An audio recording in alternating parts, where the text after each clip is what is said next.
Bon retour sur ce plateau d'Espace Miné de lundi à vendredi, 10h, 11h52. C'est une autre manière de faire la télévision. Bernard Dobasson, la dénonciation de ce lundi matin. Alors, parfait, ici, je vous avais annoncé vendredi que j'avais une dénonciation pour un bailleur, un locataire têtu, mais je la ferai demain. Parce que j'ai eu l'élément complémentaire qu'il me fallait. Aujourd'hui, c'est une dame qui vit du côté d'Odza. Elle est la nièce d'un monsieur qui n'a pas eu d'enfant. Donc, pour faire simple, un monsieur n'a pas eu d'enfant.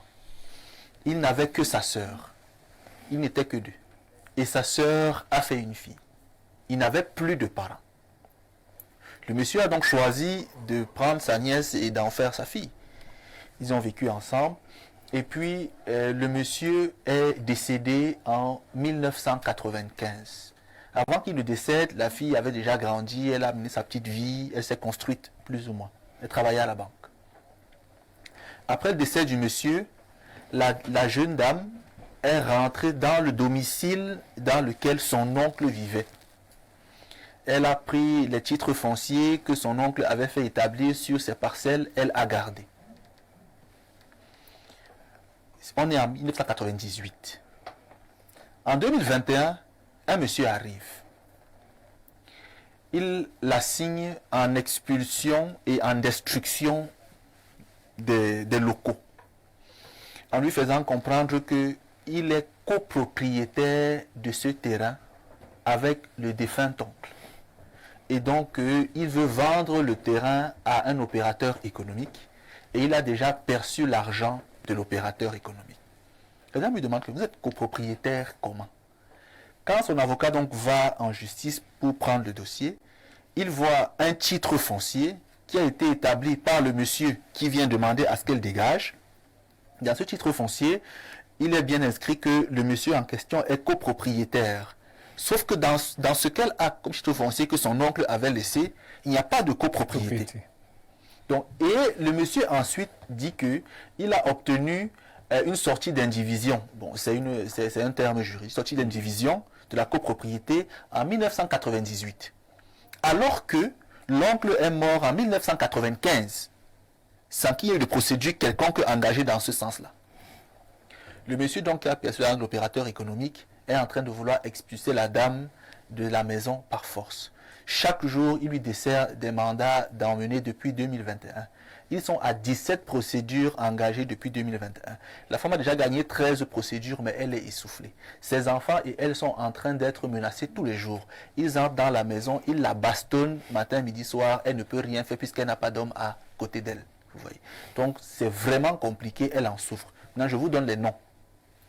La dame plaignante s'appelle Madame Bissa Salomé. Le terrain en question se trouve à Oudza. Son oncle décédé s'appelait Monsieur Mbidapol. Et sa mère, à elle, s'appelait Madame Angoula. Donc Madame Angoula est la sœur de Monsieur Mbida. Et elle a une seule fille qui est elle. Et donc aujourd'hui, cette femme est à la rue. Elle a appelé toutes les personnes qui auraient pu l'aider afin que sa situation puisse être solutionnée. Elle est menacée de toutes parts par un monsieur qui apparaît de nulle part, qui se dit être le frère de son oncle, alors qu'il n'avait pas d'autres personnes dans la famille que sa défunte sœur. Pour l'instant, est-ce que la dame qui se plaint n'a pas un document final de la justice qui fait d'elle l'héritière de ce domaine? Le jugement d'hérédité. Justement, je pense qu'elle ne l'a pas obtenu. Sauf que, pour le moment, elle a quand même des décisions de justice qui lui donnent gain de cause dans la procédure d'expulsion engagée par le monsieur, oui, inconnu. Mais le monsieur était parenté au défunt? La réponse est non. La réponse est que, d'après les enquêtes, oui, d'après les enquêtes, c'était un ami du défunt. L'affaire est compliquée. Hein? Bon, on passe la parole à Bertrand Bika pour son commentaire. C'est pas dire que c'est triste. C'est triste de voir des personnes comme ça qui veulent marcher sur le cadavre de leur ami pour acquérir des choses. Le véritable problème, c'est que l'État ami au défunt, il connaissait ce que le défunt avait en termes de biens. Il connaissait que l'entourage devait savoir. Il savait que le défunt n'avait pas d'enfant, n'avait qu'une soeur. Et il connaît le niveau de vulnérabilité. Bon, le problème qu'on dit aux gens, souvent de vivre caché. Le plus heureux, il faut vivre caché. Il faut pas tout dire toutes ces choses à tout le monde. Les gens peuvent être cassés à vous, vous avez l'impression que soit vous, soit amis, alors qu'ils sont là, ils vous envient, ils n'attendent que l'occasion pour vous poignarder dans le dos. C'est quand même flagrant de savoir qu'il est mort en 2015 et en 2018, 95. Et en 98, un document apparaît par hasard.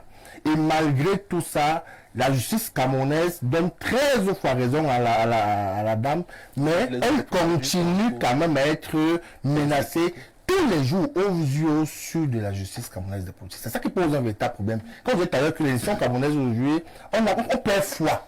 Il y a des personnes qui travaillent bien, c'est vrai, après on a eu 13 fois gain de course, mais il y a à côté d'elles des produits galeuses qui sont là tous les jours pour marginaliser, frustrer les populations à outrance. Je pense que un problème comme cela, vous avez bien fait d'adresser ça ici au niveau du grand public, et je pense qu'elle est soufflée certes, mais elle doit peut-être porter ça au niveau des instances supérieures. Je pense que celui qui la convoque, qui l'adresse ses compagnies tous les jours, à un supérieur, parler de son supérieur. Elle peut même aller au niveau du domaine cadastre pour avoir l'idée claire et définitive sur l'état du terrain de manière réelle. Même comme aussi là-bas, on vous dit que c'est. Vous avez se trouver des titres fonciers là-bas, qu'on a exprimé. Le monsieur là n'a pas crié, il a eu ça forcément par un canal. Il a forcément des complices en interne. Mais je pense que c'est à force de se plaindre qu'elle pourra trouver la solution. Qu'elle ne se fatigue pas, qu'elle se plaigne. Et qu'elle s'aille au niveau des instances supérieures, je pense que au finish, il aura gain de cause. Mais c'est dommage. Moi, j'aurais aimé aussi peut-être que vous me donniez le nom de ce monsieur à l'antenne. Parce que un monsieur comme ça, on doit savoir que c'est un filou. Il ne faut pas vivre avec les gens achetés alors que vous êtes un filou et vous passez comme un monsieur noir. Prochainement. Jules Brice-Ngaba, quoi qu'on dise, il y a quand même une affaire de faux. Oui, il y a de faux documents. Il y a des faux documents dans cette affaire parce que le titre foncier que la dame a stipule qu'il y a un seul propriétaire, c'est le défunt oncle. Maintenant, le monsieur a un autre titre foncier, on parle de copropriété. Il y a quand même un problème qui ne donne pas. Et là, ça nous ramène encore au trafic des titres fonciers au Cameroun. Il n'y a pas que le trafic de titres fonciers, il y a là également un problème de corruption et d'exécution des décisions de justice. Elle a eu gain de cause 13 fois. Pourquoi est-ce que... Non, 17. Les 4 autres sont encore en cours. Hein. Très bien. Ouais. Alors, elle a eu gain de cause 13 fois. Pourquoi est-ce qu'on ne met pas un terme à cette affaire? On appelle ça le harcèlement judiciaire. Voilà, merci. Ça. Donc, en réalité, il a bien fait de signaler que nous avons affaire à un filou, à quelqu'un qui use et abuse du trafic, d'un certain trafic d'influence. Certainement, et tu l'as évoqué, mon frère, il y a un problème de vulnérabilité de cette dame. D'ailleurs, Basson l'a évoqué tout à l'heure, qu'elle est essoufflée, elle est à bout de souffle. Et le monsieur, de temps en temps, même pas là-bas, la bastonne. Oui, la bastonne, comme si c'était son esclave, comme si... Donc, moi, je crois que ceux qui ont eu à prendre les décisions de justice, et ça nous amène, le juriste qui est sur le plateau, pourra nous en dire davantage. Comment est-ce que ça se passe pour que les décisions de justice ne soient pas exécutées? Lorsque les décisions de justice ne sont pas exécutées, les autres justiciables perdent foi. Ils se disent que ça ne sert à rien donc d'aller porter leurs problèmes au niveau des instances judiciaires et opèrent par un système de règlement de compte. Ça devient donc une société où règne l'anarchie. Donc, faisons tout pour que les décisions de justice soient exécutées. Maintenant, le monsieur qui provoque la dame là, c'est un faussaire. On n'a même pas besoin de contempler les documents qu'il présente. Et parfois ici, tu as bien fait de l'évoquer tout à l'heure, et il y a un problème de titre foncier au Cameroun. Observez que le ministre en charge, ici, annule tous les jours les titres fonciers. Vous ne pouvez pas arriver. C'est comme certaines personnes arrivent dans la zone de Bankomo, même, je suis sûr que même on a vendu tout votre village. C'est-à-dire que quelqu'un vient, il achète tout un village. Vous parlez là comme des blagues. Hein? Ah, il a peut-être 3 ou 4 ans. Un monsieur est venu dans notre village. Je ne sais même pas qui il est. Là, après, il dit que tous les terrains là lui appartiennent. Nous avons ce problème. Maman, là, ton grand pas laissé à la case. Mais parfait, ma maman qui est à Odjala a ce problème chez nous à 6 km d'Afanoyola, c'est-à-dire en Colosso. Un individu qui n'a rien à voir avec notre famille est en train de remporter tout un procès à Bikok aujourd'hui. Il débarque un beau matin. Oui, il dit que il a pris tout le terrain. C'est une histoire authentique. Et ça rentre dans la dénonciation de monsieur, puisque il joue des moyens. Jules. Oui, il joue des moyens. Et puis il écrase la maman en justice. Très bien. C'est la même chose avec cette dame. Donc que les décisions de justice soient respectées et que les problèmes de vente de terrain, qu'on y voit un peu clair. Parce que le faux se situe également au niveau de l'opérateur économique qui achète un terrain dont il a mis de l'argent parce qu'il a observé que le site est peut-être bien. Il met de l'argent et n'a pas le papier qui atteste de ce que le terrain, ça veut dire que vous pouvez être chez vous parfois ici. Un Caterpillar débarque, un bulldozer vient là, il écrase votre maison parce qu'on a dit quelque part que le monsieur a vendu le terrain à un congèle ou à un, je ne sais pas moi qui, il vient donc vous délaisser de votre concession. Si c'est comme ça que ça se passe, c'est très grave. Pierre Blériot-Niemek, en pareille circonstance où nous avons besoin de justice, nous en parlions déjà hier dans le cadre de notre programme Libre Expression, l'état de la justice au Cameroun. La dame ne peut pas avoir gain de cause sur 13 procédures et continue à être malmenée de cette manière. Oui, mais parfait, je vais un peu faire l'avocat du diable. L'oncle de la dame ne l'a pas beaucoup aidé. Ah bon? Oui, bien sûr. Il ne l'a pas beaucoup aidé. Bon, peut-être qu'il y a des non-dits. Il n'a laissé aucun document qui disait qu'il héritait sa nièce. Hein. Ce n'est pas le fait de l'avoir élevée. Vous voyez là où on dit qu'il ne l'a pas aidé. On comprend. Oui. Il n'avait pas d'enfant, il avait un seul enfant. Il n'a pas dit que mes biens reviennent à tel. Vous voyez là, on rentre dans les processus successoraux. On dit que non, quand tu n'avais pas d'enfant, ta famille, après ta mère, ce sont tes frères. Après, vous voyez, on est obligé, parce que dans l'ordre de la succession, les cousins, les nièces viennent très loin. Si ce monsieur avait eu un mariage, et que même la femme serait partie sans qu'il y ait rupture des liens du mariage, c'est elle qui serait... Vous voyez, donc il n'a pas, et nous sommes nombreux, je ne veux pas dire vous, nous sommes nombreux à ne pas clarifier les questions d'héritage. Comme nous sommes des jouisseurs, chacun veut jouir de ses biens jusqu'au jour où la mort le surprend. Donc il faut prendre l'habitude de dresser des testaments. Et on peut le modifier au fur et à mesure. On a l'impression chez nous, certains Bantous pensent que de son vivant, lorsque tu commences déjà à dresser ton testament, ça veut dire que tu dois déjà mourir. Ah, ok. Tu dois déjà mourir. Non, il y a même un vieil adage anglais qui dit que si j'ai écrit mon testament, ça ne veut dire pas que j'ai l'intention de mourir. Voilà. Non, il faut écrire le testament. Ça aide. Oui. Non, c'est une pratique. Et ça clarifie beaucoup de Il faut choses. écrire le testament qu'on ait beaucoup ou peu de biens. D'ailleurs, et maintenant, il faut suivre son testament. Vous écrivez, aujourd'hui vous pensez que c'est elle qui est votre successeur, enfin légataire principal, ainsi de suite. Si vous voyez qu'il prend déjà les mauvaises voies, moi je vous parle là de moi. Dès que je te vois déjà faire comme ça, Dévier. je rentre chez le notaire, je lui dis non. Modifie. Change encore. Modifie. Et vous avez la liberté de modifier votre testament autant de fois que possible. La loi prévoit que c'est la dernière version qui est retenue. Je dis non. Une femme peut très bien te faire l'amour, tu te lèves le matin, tu pars, tu dis que non. La maison principale, c'est pour elle. Après, tu te dis, mais qu'est-ce qui m'a pris? Comment je peux lui donner la maison là? Tu rentres, tu dis au notaire que non. Enlève ici, enlève. Et le notaire, c'est ça, il enlève. Non, pour être plus sérieux, il n'a pas aidé sa nièce. C'est pour cela qu'elle est dans tout. Alors, qu'est-ce qu'il faut faire en pareille circonstance? Deux choses. parallèlement, elle doit lancer le jugement d'hérédité. Parce que ça fait longtemps, c'est trop.